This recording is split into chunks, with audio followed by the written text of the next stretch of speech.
Hi friends, जैसा कि देख सकते हैं विप्रो के क्वार्टरली रिजल्ट आ चुके हैं और ये 17 जुलाई को लॉन्च हो गया आ चुका है विप्रो का क्वार्टरली रिजल्ट। प्राइस अभी 260 रुपये का चल रहा है। तो वन बाय वन हम लोग चेक करेंगे क्वार्टरली रिजल्ट में quarter to quarter and year में कैसा परफॉर्मेंस रहा है और मार्केट एस्टिमेशन को कैसा किया है पोजीशन। तो जैसा कि आईटी सेक्टर का हाल है, थोड़ा सा सुस्त आईटी सेक्टर रहा है और सभी के रेवेन्यू में प्रॉब्लम्स देखने को मिल रही है।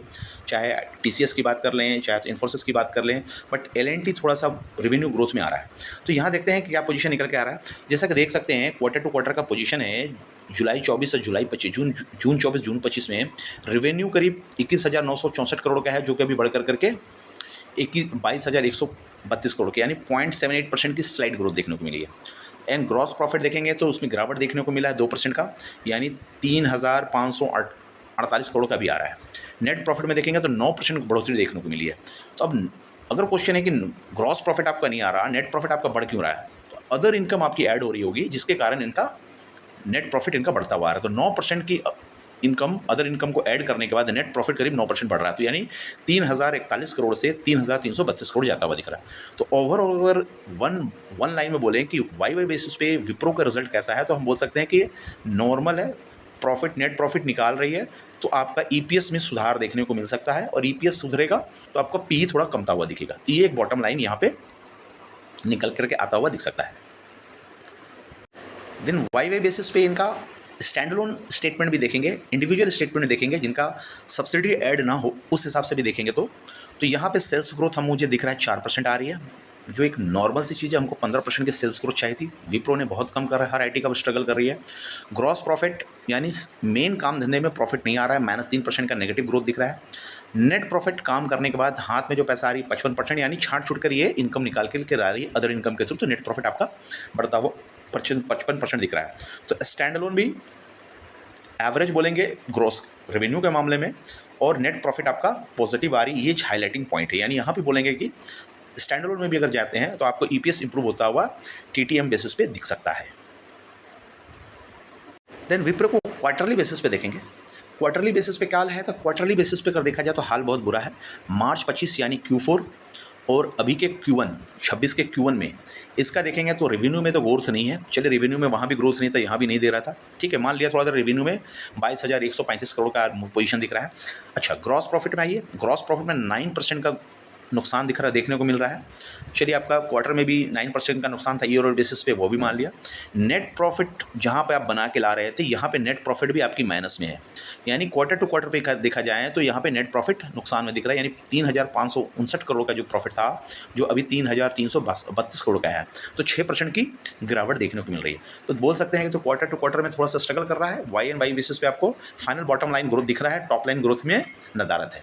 तो यहाँ पे आपका टीटीएम में ईपीएस को अगर कैलकुलेट करेंगे, ज़्यादा पैरामीटर उससे आता, तो यहाँ वही बात बोलेंगे, ट्रेलिंग 12 मंथ के ईपीएस के अकॉर्डिंग थोड़ा सा एडवांटेज आपको देखने को मिल सकता है। देन विप्रो के लिए अच्छी चीज़ क्या है क्वार्टर टू क्वार्टर में, कि अगर स्टैंडअलोन पे अगर हिसाब करते हैं तो स्टैंडअलोन में पॉजिटिव फिगर निकल के आ रहा है। तो यहाँ देखिए कि ईपीएस ग्रोथ यहाँ पे दिख रहा है, यानी नेट प्रॉफिट आपको पॉजिटिव में 27% की ग्रोथ दिख रही है। टॉप लाइन ग्रोथ भी हरी झंडी में है, एवरेज है, लेकिन हरी झंडी में। ग्रॉस प्रॉफिट आपका नेगेटिव दिख रहा है, मेन बिजनेस से पैसा निकाल नहीं पा रही है, ये क्लियर हो गया। रेवेन्यू में भी ग्रोथ नहीं है, नेट बिजनेस से पैसा निकाल रही है और नेट प्रॉफिट आपका पॉजिटिव दिख रहा है। तो यहाँ भी देख सकते हैं स्टैंडअलोन में कंपनी अच्छी करते हुए दिख रही है, जैसे कि हमारे वाई बेसिस पे भी देखा था, स्टैंडअलोन में अच्छी कर रही थी। हम कंसोलिडेटेड में थोड़ा स्ट्रगल दिख रही था, यहाँ भी स्टैंडअलोन में अच्छी कर रही है, कंसोलिडेटेड में थोड़ा ज़्यादा स्ट्रगल है। तो 3 पॉइंट पे अगर ये अच्छा निकलता हुआ दिख रहा है। तो अब इनका देखेंगे मार्केट एस्टिमेशन के हिसाब से क्या आ रहा है एंड ईपीएस ग्रोथ के हिसाब से क्या आ रहा है, वो सेकेंड लेवल का देखते हैं।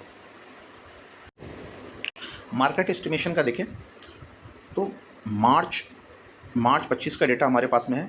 करीब हमारा रेवेन्यू जो है उसी के थोड़ा सा रेवेन्यू में स्लाइड बढ़ते हुआ देखा है। मार्च 25 का डेटा जो एस्टिमेटेड था और उसके हिसाब से जो रिजल्ट आई थी मार्च 25 का, यानी 89,435 करोड़ का सेल देखने को मिला था, एस्टिमेटेड था, और उसके जगह पे वो थोड़ी सी कम आता हुआ दिखी थी, 89,088 का था। तो इस हिसाब से मार्च के हिसाब से वाई एंड वाई बेसिस पे जो एस्टिमेशन है अभी तक रेवेन्यू के मामले में विप्रो ने थोड़ा निराश करते हुए दिखा है, थोड़ा बेंचमार्क को भी बीट नहीं किया है उन्होंने। और नेक्स्ट मार्केट का एस्टिमेशन जो दिखा रहा है मार्च 26 के हिसाब से 89,640, तो बहुत ज़्यादा उम्मीद भी नहीं की जा रही है। और उस हिसाब से मार्च एस्टिमेशन आपका क्या आएगा उसको देखने वाला होगा। ये अभी के हिसाब से विप्रो में ग्रोथ रेवेन्यू के हिसाब से देखने को नहीं मिल रहा है। प्रॉफिट वाइज अगर देखें प्रोफेस वाइट भी अगर डेटा देखें तो एस्टिमेशन को फेल करते हुए देखा है नेट प्रॉफिट में भी, यानी 12,000 के एस्टिमेशन के आधार पे देख रहे हैं कि 12,849 करोड़ की है, नहीं आपको मार्च 25 में एस्टिमेशन को बीट करते हुए देखा है। देन अगर देखा जाए कि मार्च 24 को जो नेट प्रॉफिट था वहाँ भी एस्टिमेशन को इन्होंने थोड़ा सा स्ट्रगल किया है, 11,081 का था, 11,45 आता हुआ दिखा है, तो प्रॉफिट थोड़ा ठीक है। अब ईपीएस का पोजीशन देखते हैं। ईपीएस में देखेंगे तो हमारा ईपीएस एस्टिमेटेड ईपीएस 12 का है, 12 की जगह में 13 का ईपीएस आया, ईपीएस बढ़ता हुआ दिखा है। मार्च 24 में देखेंगे तो ईपीएस जो टारगेट था वही 10 का 10 सेम रह चुका है। मार्च 23 में देखा जाएगा, 2023 में भी 10 के ईपीएस थे, तो नेक्स्ट फोरकास्ट 13 के ईपीएस कंटिन्यू रहने की उम्मीद लगाई जा रही है मार्च 2026 तक। तो उस हिसाब से ईपीएस और नेट प्रॉफिट में इनका ग्रोथ देखने को मिल रहा है, बट रेवेन्यू में थोड़ा सा फ्लैटर पोजीशन विप्रो का पोजीशन एस्टिमेशन के अकॉर्डिंग दिख रहा है। देन विप्रो के अगर प्राइस की बात करें तो प्राइस अभी 261 रुपीज़ का चल रहा है, जो कि आज के ट्रेडिंग सेशनों में -0.86% की गिरावट देखने को मिली है, बोल सकते हैं 1% से कम की गिरावट है। मेन इनका कंसर्न है पी देखिए, आपका पी इनका भी करीब 20 का चल रहा है, और इसके ईपीएस देखेंगे 12.9 का ईपीएस चल रहा है अभी तक। 20 के पी के बाद पीजी इनका 3.31 का चल रहा है, तो पीजी रेशियो इनका थोड़ा ज़्यादा आ रहा है, मतलब यूँ बोलेंगे कि इनके ईपीएस ग्रोथ नहीं दिख रही है, और 20 का ईपीएस के कारण पी के कारण इंडस्ट्री का पी 30 का चल रहा है। तो अगर बोले तो इंडस्ट्री के पी से विप्रो तो सस्ता दिख रहा है, बट पीजी के मामले में तेज जाता हुआ दिख रहा है, तो ये एक पोजीशन ऑफ कंसर्न है। और ईपीएस 5 ईयर का ग्रोथ देखेंगे तो 8% से ईपीएस ग्रोथ कर रहा है, तो 5 सालों का विप्रो का अगर ग्रोथ के ट्रेंड को देखें कि जिस हिसाब से ईपीएस ग्रोथ कर रहा है, 8% के पर शेयर अर्निंग पर शेयर के ग्रोथ में हम उसके 20 का पी दे रहे हैं, तो यहाँ पे देखा जा सकता है कि ग्रोथ भी कम है और पी भी इनको मार्केट से कम मिल रहा है। तो ये एक चिंता का थोड़ा विषय बोल सकते हैं कि आप पी भी मार्केट आपको पूछ भी नहीं रही है और आपको ग्रोथ भी उस हिसाब से नहीं है, उस हिसाब से आप इस स्टॉक को देख सकते हैं। देन ईवी 12 का चल रहा है, क्वार्टरली प्रॉफिट देख सकते हैं 10%, सेल्स में एकदम नदारत है। इंट्रेंसिक वैल्यू 144 का है, बोल सकते हैं इंट्रेंसिक वैल्यू से डबल पे चल रहा है। ग्राम नंबर के अकॉर्डिंग 151 है, वहाँ पर भी थोड़ा डबल ट्रेंड दोगुना पे ट्रेड कर रहा है ग्राम नंबर के अकॉर्डिंग। बैलेंस शीट का हाल चाल ठीक ठाक दिख रहा है, 1.28 का current ratio and quick ratio 1.28 है, यानी इन्वेंट्री ज़्यादा कुछ है नहीं, चूँकि मैनेजमेंट इनका मैन पावर बेस्ड है तो बहुत ज़्यादा इन्वेंट्री की कहानी है, तो बैलेंस शीट ठीक ठाक है। इंटरेस्ट कवरेज रेशियो 12.8 का, तो यहाँ भी ठीक ठाक चल रहा है। देन ऑपरेटिंग प्रॉफिट अगर देखा जाए, cash flow from the operation से देखा, कोर बिजनेस से कैश फ्लो देखा जाए तो 16,993 करोड़ का है, उसके अगेंस्ट में नेट प्रॉफिट देखा जाए तो 13,208 करोड़ का है, यानी ऑपरेटिंग प्रॉफिट बड़ा होना चाहिए ऑलवेज नेट प्रॉफिट से। तो यहाँ देख रहे हैं उस कंडीशन में इनकी मेन कोर बिजनेस से इनका प्रॉफिट आता हुआ दिख रहा है, तो ये कैश फ्लो के पोजीशन से एक पॉजिटिव चीज़ है। अगर 5 सालों के पी के रिव्यू पे नज़र डालें तो अभी रिसेंटली पी आपका 28 का पी हाई लगा चुका था, और रिसेंट बॉटम पी आपका करीब 19 के आसपास है। अभी राइट नाउ प्राइस करीब 20 के आसपास के पी पे चल रहा है, जो कि इनके एवरेज पी से 22 के एवरेज पी से नीचे जाता हुआ स्टॉक दिख रहा है, और इसके अर्निंग थोड़ी सी बोला जाए तो आया है जो ईपीएस में कंट्रीब्यूशन दे सकता है, जिससे टीटीएम पी में इंप्रूवमेंट होने को देखने को मिली है। तो यहाँ से पी इनका इंप्रूव होता हुआ दिख सकता है, और इनके अभी तक के हाई पी के मीडियम पी के हिसाब से भी देखें तो स्टॉक अंडर वैल्यूड पी के अकॉर्डिंग से ये दिख रहा है। ग्रोथ टेबल का पोजीशन देखिए क्वार्टर बेसिस पे क्या आ रहा है, सेल्स ग्रोथ में क्या हाल है। सेल्स ग्रोथ में देखिए बहुत स्लाइडली 0.81% से कम का ग्रोथ है लास्ट क्वार्टर से। 2025 का डेटा का 1.33% का ग्रोथ है।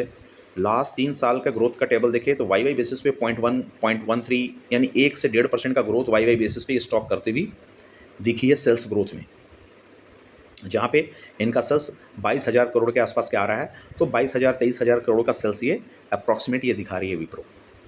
तो सेल्स में एक्सपेंसेस काटने के बाद जो ऑपरेटिंग प्रॉफिट बचता है, तो ऑपरेटिंग प्रॉफिट का हाल देखेंगे। ऑपरेटिंग प्रॉफिट मार्जिन 20%, 21% और 19% है, यानी 19-20% मेन ऑपरेटिंग मार्जिन इबिटा के बारे में बोल सकते हैं।